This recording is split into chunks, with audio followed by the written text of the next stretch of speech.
Many people believe Medusa was always a terrifying monster, with snakes for hair and a deadly gaze that turned anyone who looked into her eyes into stone. But what if I told you this so-called monster was once a victim? A young woman, punished for a crime she never committed.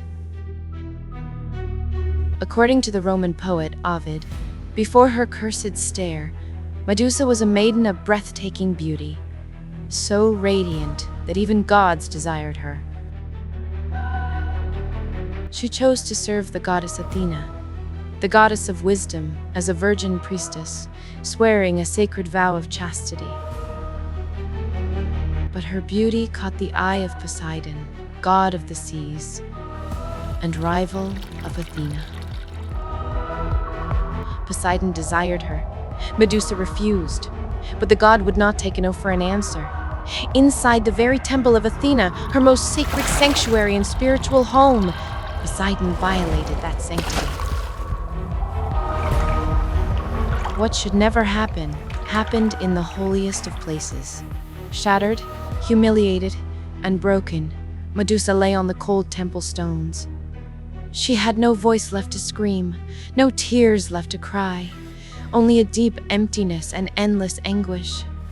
Her body, her faith, her purity, all attacked. The only thing she had left was a desperate hope for justice from the goddess she served. She begged Athena for help.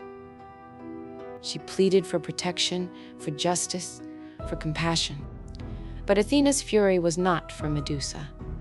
The goddess was enraged that the sanctity of her temple had been defiled, her authority insulted by Poseidon's brutal act. But the goddess of wisdom acted without wisdom or courage. Unable to punish the powerful Poseidon, she chose to unleash her wrath upon the easier mortal target.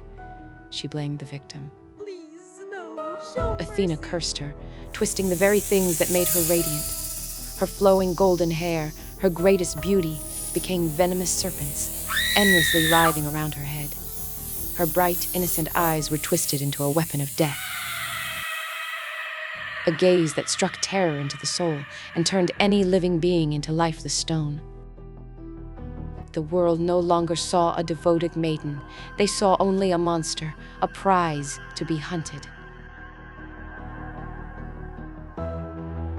The cruelest irony began. Men who once would have fought for a chance to admire her stunning beauty now competed for the glory of hunting her down. Her head became a trophy, a symbol of fame for any hero brave enough to claim it. Medusa, heartbroken and ashamed, chose exile. It wasn't a choice of solitude, but a choice for others' safety. She tried to avoid harming anyone. When she sensed human presence, she would hide and look away, her kindness and guilt preventing her from turning them to stone. She didn't know they had come to kill her. But the hunters kept coming, driven by fame and greed. Several times, arrows meant to kill grazed her, and swords seeking her neck left their marks. She learned the hard way that their intentions were murderous.